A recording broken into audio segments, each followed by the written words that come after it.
All right, we are now recording. The way that this particular workshop is going to work today is we are going to have about 30 minutes to about 45 minutes of instruction, and then we'll have the remaining time for question and answer. I will go ahead and mention that the chat feature is a little distracting, so if at all possible, if you could hang on to your questions until closer to the end of instruction time, that would be super duper helpful for me, just so that I am not distracted. No worries if you forget, that's fine, you can use it, but I just want to go ahead and throw that out there. And we will go ahead and jump right in.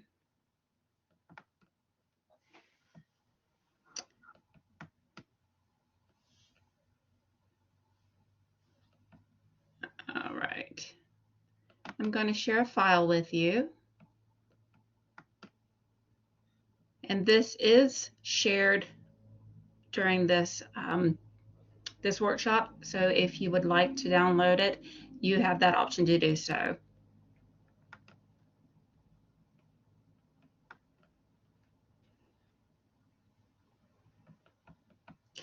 Just so that you know, there should be a little magnifying glass on your screen if you cannot see the text. I did try to make it large, but I know I have to make it a little bit bigger in order to see it myself. I just got a note that somebody cannot hear me. Can somebody let me know if my voice is muted? You're coming through just fine. Okay. All right. Wonderful. Thank you. Thank you. All righty. So the purpose of this workshop is really just to get your feet wet.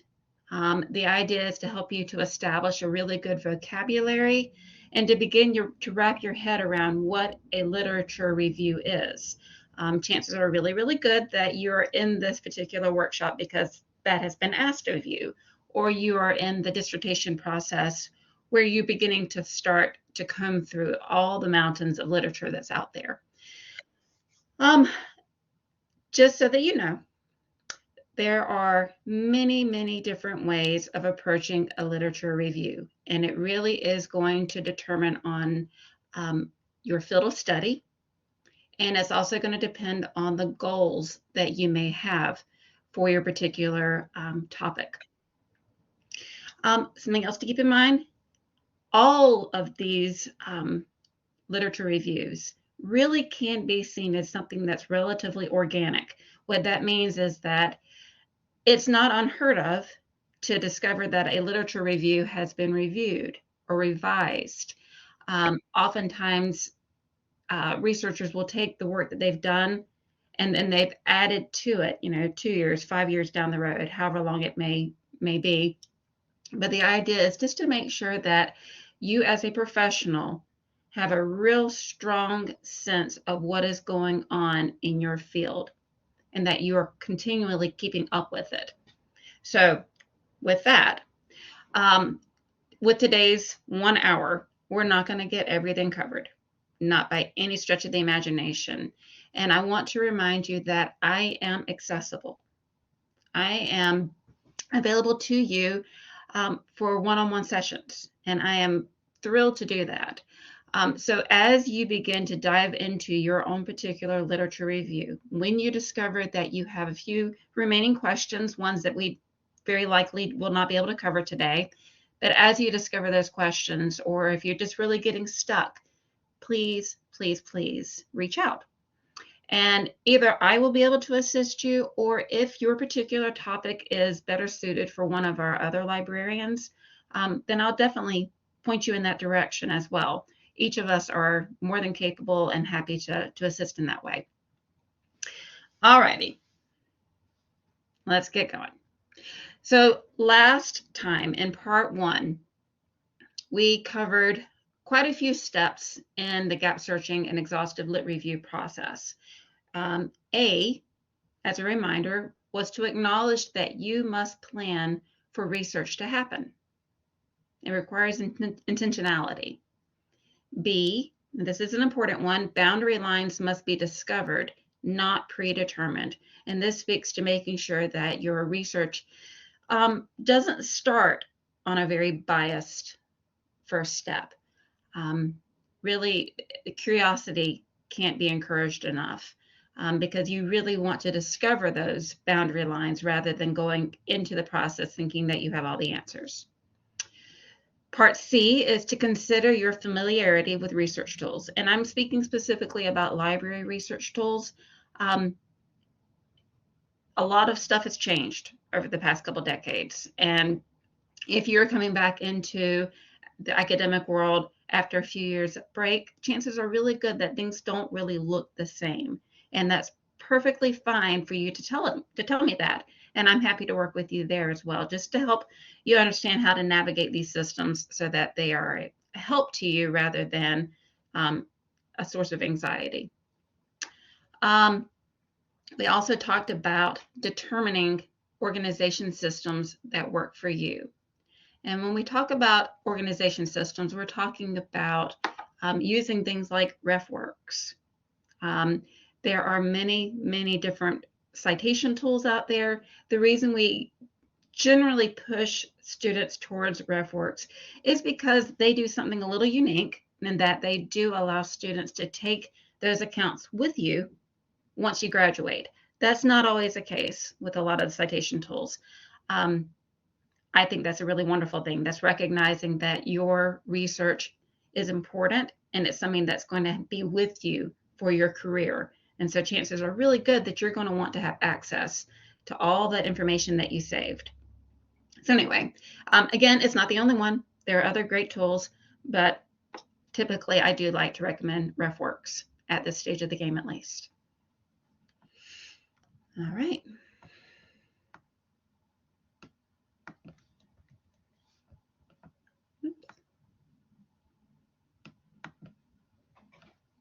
All right, so again, this is part 2, and we are calling this Finishing Well. We're looking at some more letters today, the EFGs of gap searching and the exhaustive literature review.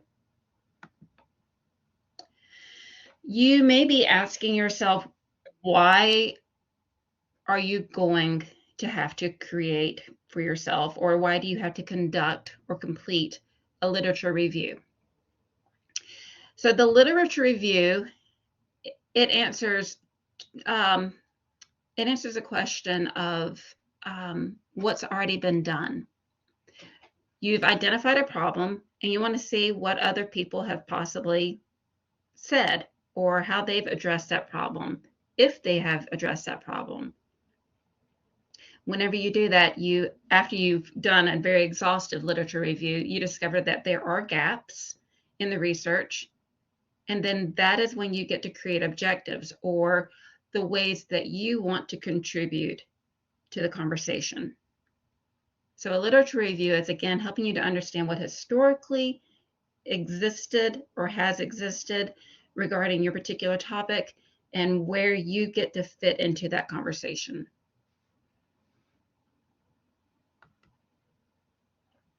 Recap of part 1. Again, we've already gone through this just very briefly. Again, you want to acknowledge that you need a plan. So you need to look at your calendars, make some commitments. You need to recognize those boundary lines. I'm not going to go through all of this. I wanted it to be in this document so that if you download it, you can review it all in one spot. But we are going to just, for the sake of time, run through that super quick.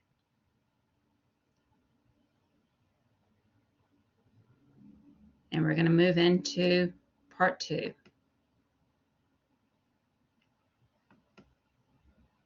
Okay. So I do want to start this with a word of encouragement. I had mentioned last time that we called this an exhaustive lit review.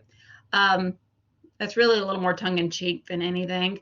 Exhaustive literature review has a pretty specific meaning, but I did want you to recognize that it can be exhausting. It really can be. So it's aptly named. So the word of encouragement comes from both Romans 12 and Galatians 6. In Romans 12, this is the Message version. So here's what I want you to do. God helping you. Take your everyday, ordinary life, you're sleeping, you're eating, you're going to work and walking around life, and place it before God as an offering. Embracing what God does for you is the best thing you can do for Him. Don't become so well adjusted to your culture that you fit into it without even thinking. Instead, fix your attention on God. You'll be charged from the inside out. Readily recognize what He wants from you and quickly respond to it. Unlike the culture around you, always dragging you down to its level of immaturity, God brings the best out of you, develops well-formed maturity in you. So don't burn out. Keep yourselves fueled and aflame. Be alert, servants of the Master, cheerfully expectant. Don't quit in hard times. Pray all the harder. And in Galatians, let us not become weary in doing good, for at the proper time we will reap a harvest if we do not give up. And for myself, for my own word of encouragement, this work that you are doing is exceptionally important. Keep that in mind. Keep that as your focus. And again, remember that you have help.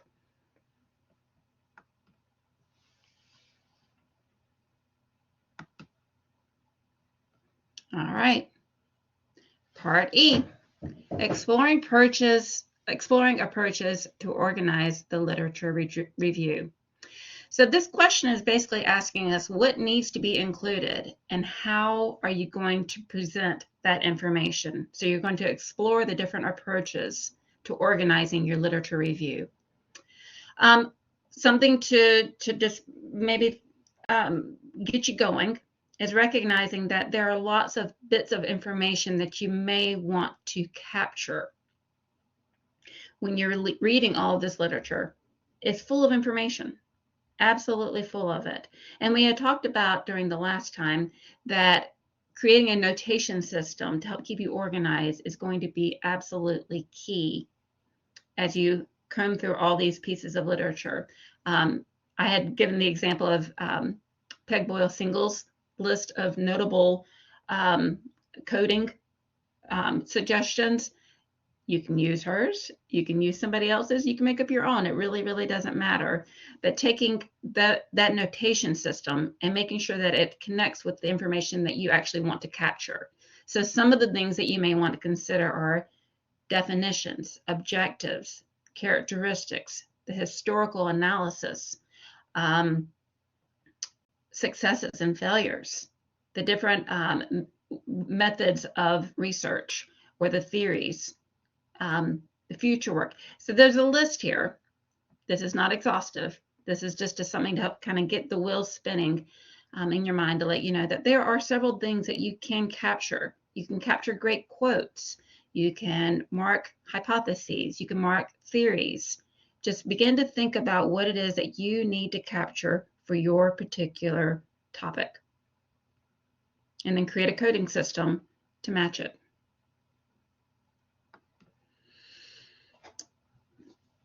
Now, this is probably the trickier side of the question, and that is deciding what kind of lit review you need to be using. Certain fields of study require certain kinds of literature reviews, or sometimes it's easier to say that certain fields lend themselves better to certain kinds of lit reviews.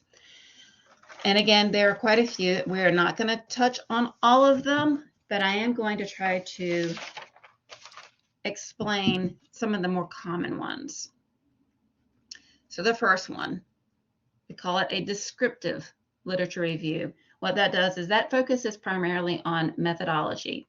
It looks at the findings and then the interpretation of each of those reviewed studies. In all of these examples I'm going to give you, I am going to try to make sure that you have an example to look at. So again, I would encourage you to download the document that I have shared so that you can actually access the exact examples that I have on here. Okay. The next one I want to make sure that we are just, again, touching base with is the integrative lit review. That one typically is there to help find common threads It gives you a really strong, broad base of understanding, and it's really good for more of a multidisciplinary approach where you need a big picture perspective. The next one is a narrative. Narrative is often referred to as being a traditional literature review.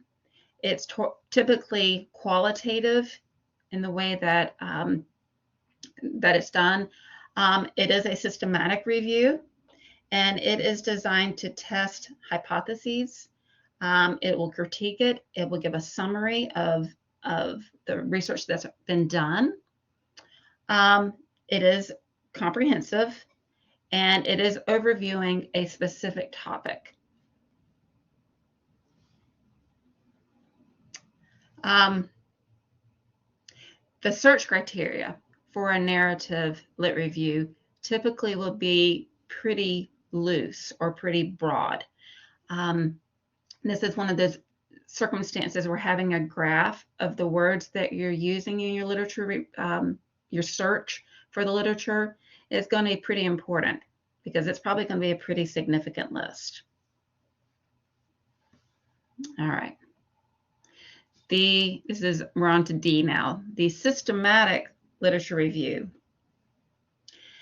Oh, gracious. Again, this is going to be another one because it is systematic, very similar to the narrative one, where having a table is going to be important, especially whenever you talk about the different ways that you're going to code your information.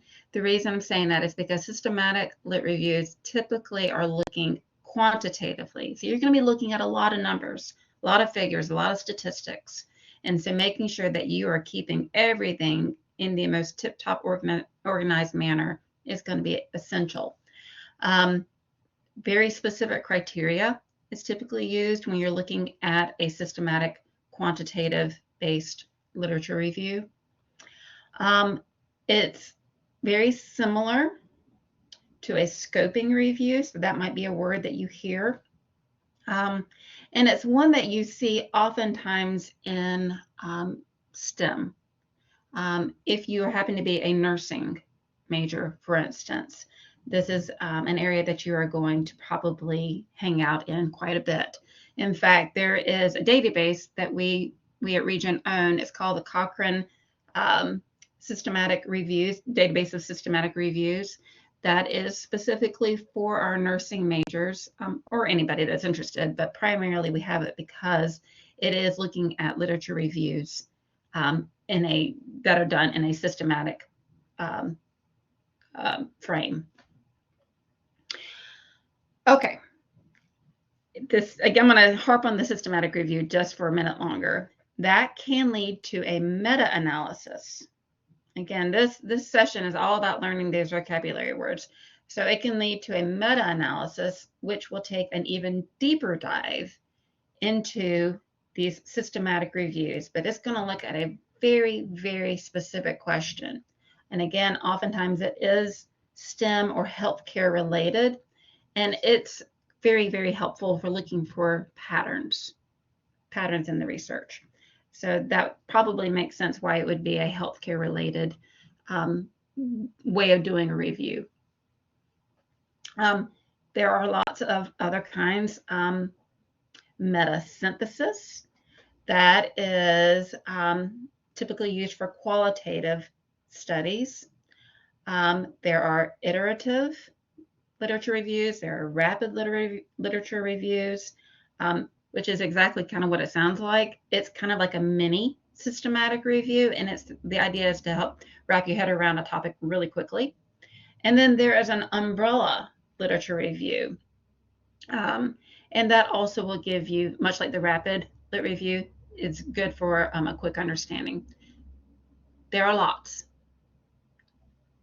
but I just want to make sure that we're beginning to develop those words, and so that you at least hear them, so that as you begin to do your lit reviews, you start to recognize some of these words that potentially keep coming up again and again and again.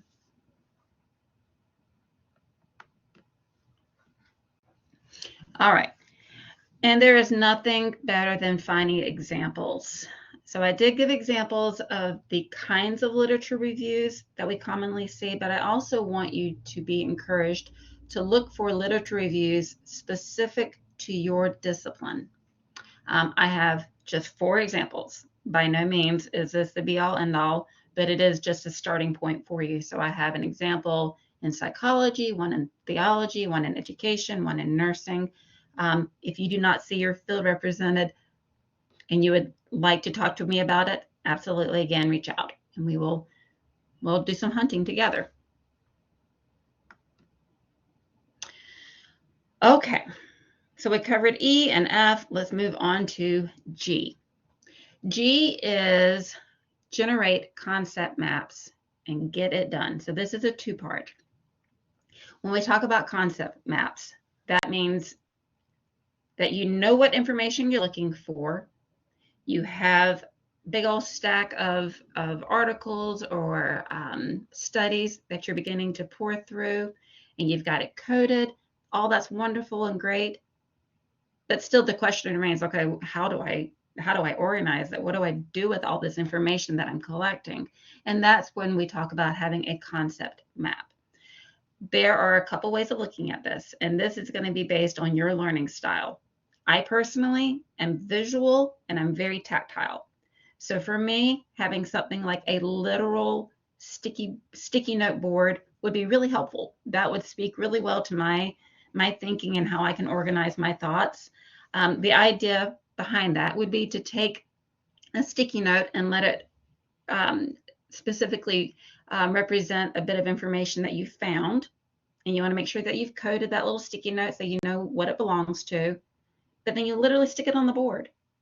And by the time you're done, you're going to have kind of this mess of all these different color sticky notes, but then you begin to organize them so that when you're done, you can step back and look at it and you can recognize that you might have a ton of information about one piece of the puzzle, but you may need to do a little bit of work on some other pieces of that puzzle to make sure that you are getting the full picture.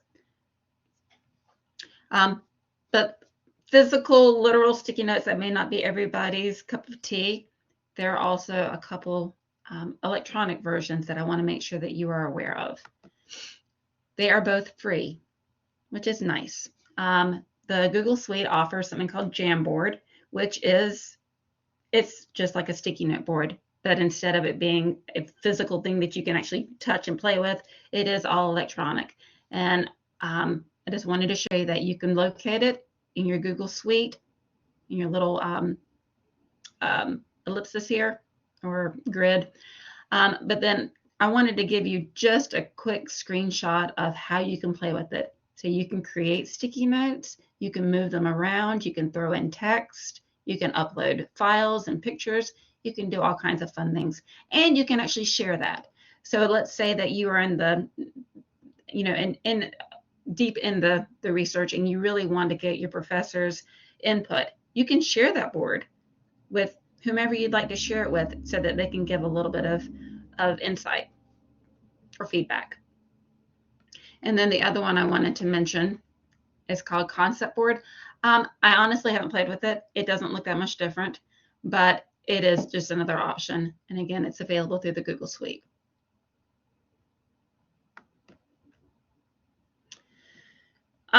And then finally, the second part of our G is to get it done. There are 5 C's of good academic writing. There are probably more, but for those of us that do well with little memory tricks, 5 C's is an easy thing to remember. One is being clear. And I am going to go ahead and read these little snippets of information I have beside it. When we talk about clarity, we're talking about this concept of we are fellow learners that can only learn together insofar as we can clearly reason together. If we are not clear, if we do not work on our clarity, then we're not communicating. And the point of all of this is to make sure that you are part of this conversation and that your tremendous work is being heard. So being clear and finding those individuals that are really good about reading your work and saying, okay, this is great. This needs a little bit of work. You need to be a little clearer here. I'm not following you. And trusting their advice. That's easier said than done, but I do want to make sure that I'm at least saying that out loud um, to help keep your mind into that space of it's really okay to ask for another set of eyes on your work. The second C is cogency, being logical. So it's similar to being clear, but this time we want to make sure that we are following logic as we speak, as we come to conclusions. Number 3 is conventionality. Groups of academics have sets of guidelines that they agree to follow. Our best example is APA, or the American Psychological Association. I mean, they have a handbook, and it is full of information, and it's full about things about structure and formatting and tone, and you name it, they talk about it. And these are conventions that you are expected to follow if you are in that field. But every field has some kind of convention to it. Just make sure you know what that is and start getting familiar with it. And then as you write, make sure you're adhering to those conventions. Number 4 is completeness. Since the goal of academic work is to inform as broad an audience as possible and to stand up under scrutiny of diverse sets of eyes, you must flesh out your writing to address all the major questions and doubts your researchers might have. Or, our duty is to believe that for which we have sufficient evidence and to suspend our judgment when we have not. In other words, this is the exhaustive lit review, being absolutely complete in your digging for information, your understanding of that information, and your presentation of that information. And then finally, concision, a strict word budget that avoids unnecessary detail or repetition, being concise. And again, this kind of goes back to number 1. When you have another set of eyes on your work, that's typically a really good thing because they can be honest. They can look at it and let you know that you got a little wordy there, you know. All right. Our conclusion, I wanted to make sure this was all in one spot for you, again, for those that decide that they want to download this document. So A is acknowledge you must plan for research to happen. B, boundary lines must be discovered, not predetermined. C, consider your familiarity with research tools. D, determine organization systems that work for you. E, explore various approaches to organize the lit review. F, find examples of lit reviews for your discipline. And then G, generate concept maps. And also G, get it done. Alrighty, I'm going to stop sharing, hopefully. I don't know if I stopped sharing or not, but I do want to go ahead and open up for any questions.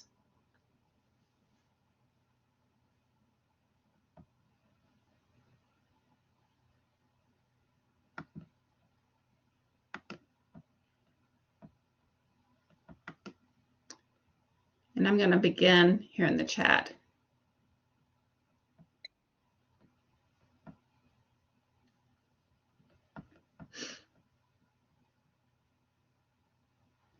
I read where RefWorks is going away. Is that true? Not at all to my knowledge. Absolutely not. RefWorks is owned by a company called ProQuest, and ProQuest, they are doing all kinds of wonderful, wonderful things in the world of libraries. I do not think that that is true. Not at all. Can I please go back to number 6?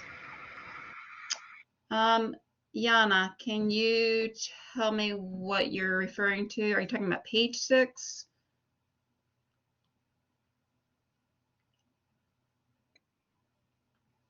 Oh, okay. You downloaded the file. Alrighty.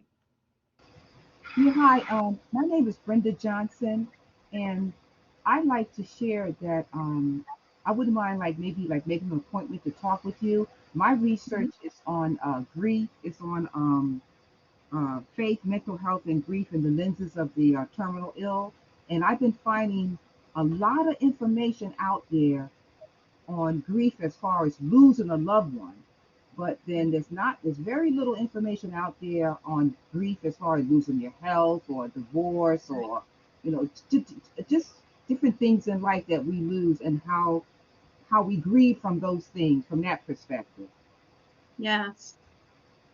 I think that is a fantastic topic. I would love to meet with you and look through the information together. Um, just very quickly, there's a documentary called The Long Goodbye. Have you viewed that? It's called what now? The Long Goodbye. Oh, I haven't read that one. It's a documentary. Oh, okay. It's very good. It is the wife of a pastor who has terminal cancer, and the documentary follows her through the grieving process as a Christian, um, facing just the very difficult decisions and realizations of the fragility of life and Okay. recognizing that her life is going to be ending. Okay. It's a tearjerker, but anyway, Oh, I wanted to mention that to you. But that being said, there's also peer-reviewed literature and things like that out there as well that I'm happy to explore with you. okay. Thank you. So all I have to do is just email you. Yes, please. I'll tell you what, I'm going to go ahead and do this real quick. I'm going to put my email in the chat so that you all can grab it now while it's convenient.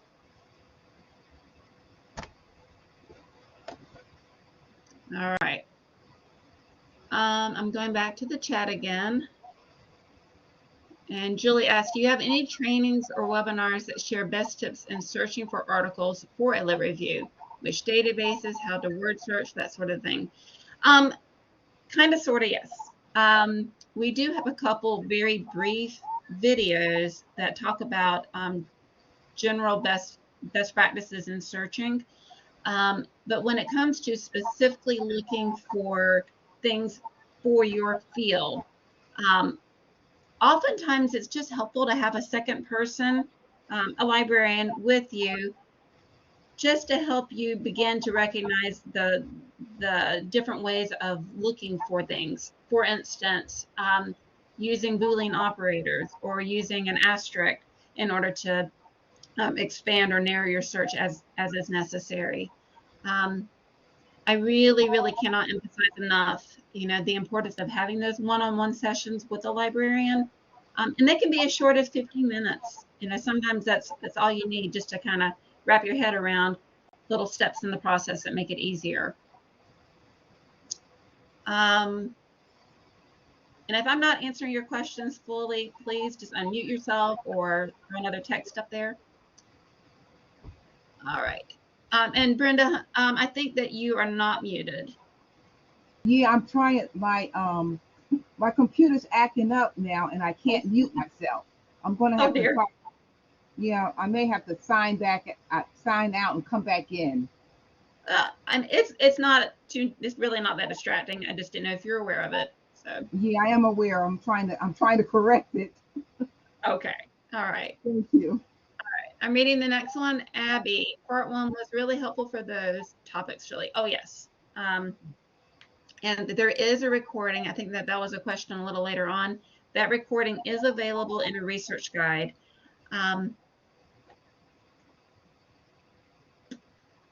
Yeah. I'm trying to I don't know if I can give you that URL from memory. I don't think I can. I'll think I'll mess it up.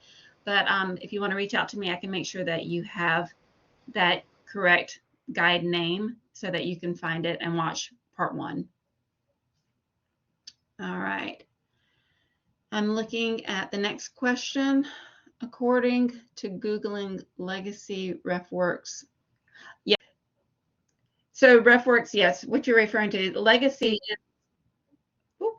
Legacy is an older version of RefWorks. So RefWorks is not going anywhere. They just updated themselves. So yeah, thank you for pointing that out, but you're right. In June, the end of June, they will be switching to the new version of it, but it still is RefWorks. All right.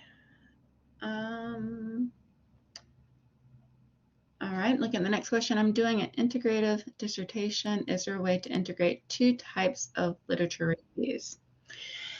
That is a question I think that we need to make sure we are discussing probably one-on-one. It's not to say that you can't combine different forms of literature reviews. It's just a little tricky, and sometimes it might just be wise to recognize the conventions of the different kinds of literature reviews, and then double checking with your professor to make sure that they are going to be okay with that approach. Especially when we talk about multidisciplinary approaches, sometimes those lines get a little bit fuzzy, and it's hard to say which route makes the most sense. And so I think that it probably would be great if we had a conversation. All right. Where do you start with the one-on-ones with you and then okay. So Joe, I'm looking at your question. Where do you start with one-on-one with you and then move to the School of Education librarian? So I am actually the liaison to the School of Education. So that one-on-one would be with me. So I guess the answer to that is yes and yes. You would start one-on-one with me, and I also am the School of Education librarian. The best way to create a one-on-one meeting is just to reach out to me with an email, and we will find a time. I fully recognize that most students that are doing graduate work have another life, and that usually revolves around work or kids or just everything else, that's on your plates. And so I can be flexible. We can find a time that works for us. So even though you can use the RU scheduler, that is an option. Typically, I like to let our graduate students know that that's a starting point. It really is not it. I mean, I can be flexible. Oh, thank you, Heather, for putting in that link to the LibGuide. Oh, and thank you to Sis as well. All right, looking at Abby's question. Is the process of switching from legacy to ProQuest seamless? I went to use RefWorks the other day and was overwhelmed by what they were asking for. I ended up finding a different site. Oh, I'm sorry. I don't think that it's meant to be challenging. I don't know how to answer that question. Probably if you need a little bit more assistance to get it to work properly for you, we can put our heads together and we can work on it together. Yeah, I'm sorry, that's not a good answer, but not seeing where the hiccups are, it's hard for me to answer that. But again, I'm happy to help you with it. All right. I have an upcoming appointment with Dorothy Hargett. Should I still meet with you? No, not necessarily. Ms. Hargett is perfectly capable, and she's actually in her doctoral program right now too. So she would be able to relate to the questions very easily. So if she is your liaison, absolutely reach out to her. If though your schedules can't match up for whatever reason, then I'm happy to meet with you as well.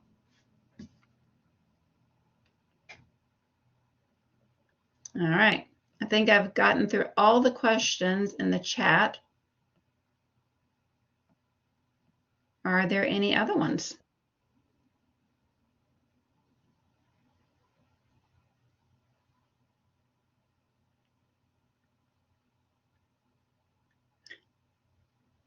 Okay.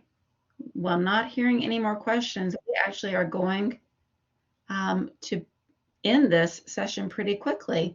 I am going to go ahead and stop the recording.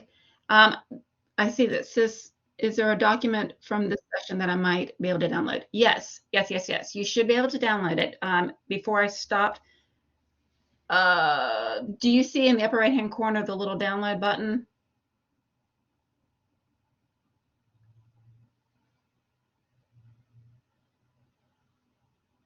Might need to reshare my screen. Okay. Yes, but the screen is blank white. Yeah, that's because I'm on the last page. Are you seeing the slides now? Yes, it's visible. Okay, so go to that little download button in the upper right-hand corner of the screen, and you should be able to download it. Okay, good deal. All right, I'm gonna leave it open for about 10 more seconds so that if anybody else wants to download, they can do that. And then I am gonna stop recording.